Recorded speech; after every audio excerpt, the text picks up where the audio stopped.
some in critical condition. Fire department saying this is a mass casualty incident with multiple stabbing victims at the state capitol. Still unclear what this rally was all about. Sacramento Fire Department triaging patients right now, we understand. In fact, look at this video. This is video at the rally showing some people who are being treated right there in makeshift triage. And then you see images right here of people running. We're not quite sure what's going on there. People carrying sticks right there. Joining me right now is Sacramento Public Information Officer for the Sacramento Fire Department, Chris Harvey. Chris Harvey, maybe you can help us understand what happened here. So the first call we got today was a little bit before noon. My understanding is there was a rally planned at the California State Capitol, a KKK rally, and some other right-wing extremists had planned to hold a rally here, and they were met by a large number of counter-protesters, and then we had quite a large fight and a number of smaller fights and melees that broke out from that. Oh, my goodness. And so now we understand at least 5 people stabbed and being treated or at least transported to hospitals? That's correct. Our department transported 5 patients that met critical trauma criteria, meaning they had, stab wounds or injuries that were serious enough that they needed to be transported to a trauma center, and then that number 5 is what causes us to call what's called the mass casualty incident. That adds some additional resources to the call. It also lets area hospitals know that they're going to be receiving a large number of patients with critical injuries. Do you know whether this was an organized, permitted rally? At this time, I'm not sure. We do have a large number of CHP officers here, as well as Sacramento Police Department officers on scene. It's unclear at this time how much of this was, planned and how much of it was just sort of a sudden reaction to what was going on here. Yeah, and I only ask because if it's a permitted rally, then that would also mean that there would already be some sort of security reinforcements, just in case, just because you had a large gathering or potentially large gathering of people. Do you at least know whether this was a rally that also wasn't accompanied by some kind of security presence, if that would help, explain whether there was a quick response to, these stabbings? Well, our response to the injuries came, through 911 requests, but it's pretty obvious from the amount of law enforcement here that they were aware that this was, a planned event. The CHP is the agency that handles the law enforcement for the state capitol grounds, California Highway Patrol. They have a number of mounted officers here. There was, clearly they were anticipating something because they have, from where I'm sitting now, I can see probably at least 25 mounted officers that were heading towards the incident, even as it was happening, almost as if they were, kind of rushing to either get into the melee or at least, see what was going on. All right, all very unsettling. Chris Harvey of the Sacramento Fire Department, PIO, thank you so much. Keep us posted. All right, now on to politics this hour. Democratic presumptive presidential nominee Hillary Clinton is expected to deliver a keynote speech at the U.S. Conference of Mayors.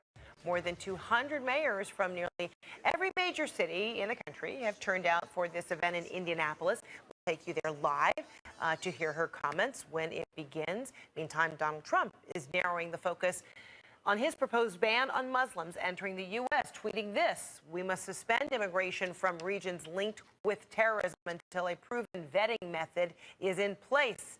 End quote. This clarification now coming as Trump wrapped up a trip to Scotland, where he visited the opening of his golf course there. He was also there during the bombshell Brexit results. And now the Clinton campaign is using the trip of Donald Trump to Scotland as fodder for a new attack ad. Global markets are plummeting. Every president is tested by world events, but Donald Trump thinks about how his golf resort can profit from them. When the pound goes down, more people are coming to Turnberry.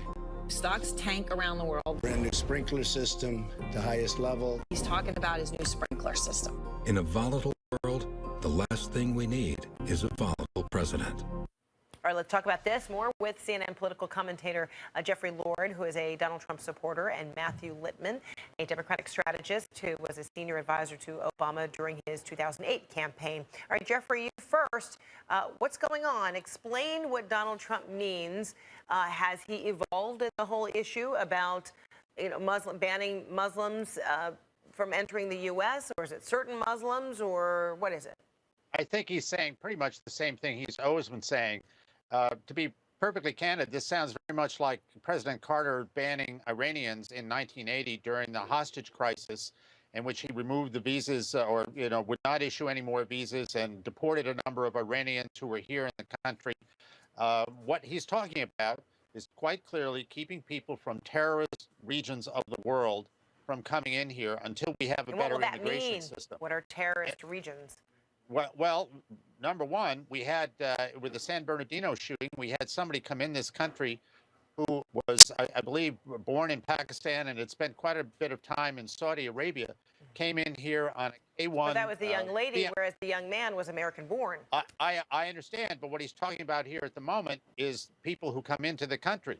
And she came into the country. They never even bothered to check her social media postings in which she said she was coming here to commit jihad.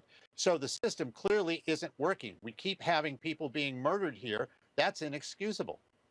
So, Matthew, former Speaker of the House, Newt Gingrich, told the Atlanta Journal-Constitution, weighing in on Donald Trump, his strategy, his campaign, saying, quote, "I suspect that after the Brexit result, Hillary Clinton must be pretty darn worried. There must be a tidal wave of anti-establishment sentiment growing."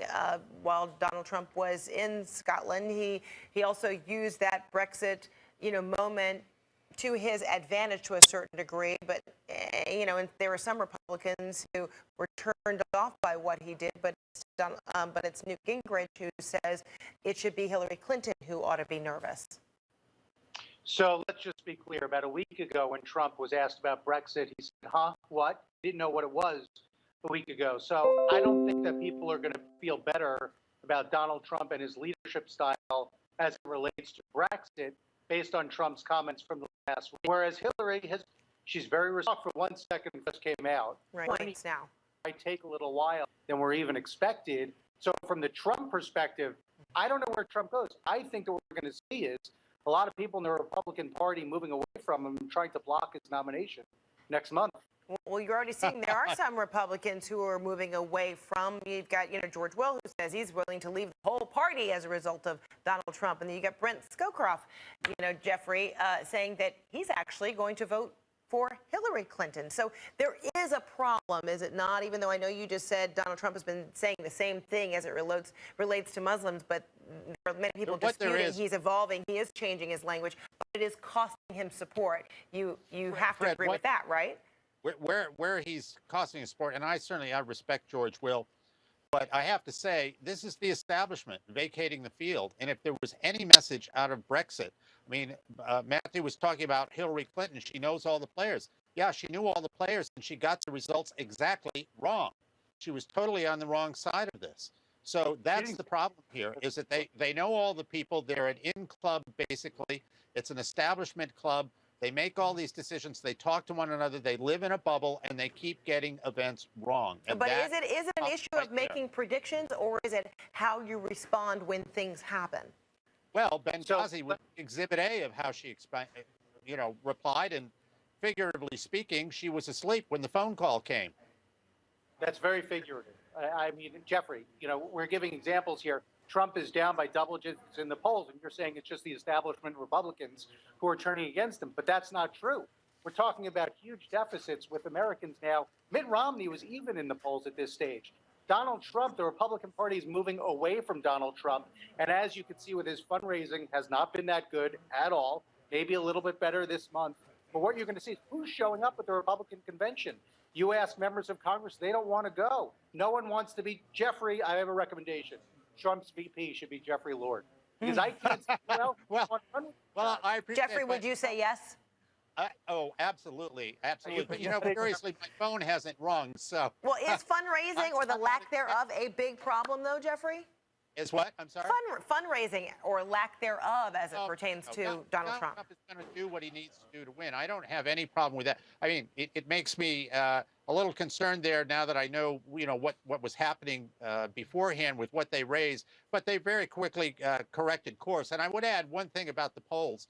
In July of 1988, Michael Dukakis was ahead of George H.W. Bush, then vice president, by 17 points in the Gallup poll.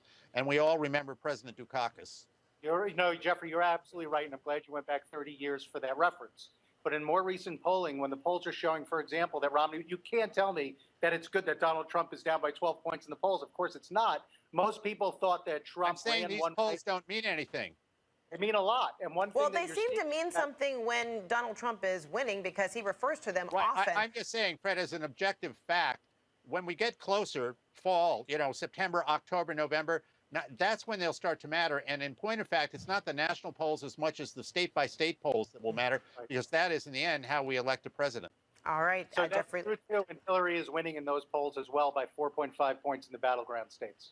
All right, we'll leave it right there. Matthew Lippman, Jeffrey Lord, good to see you. Thanks, Fred. Thank you so much. We'll talk again.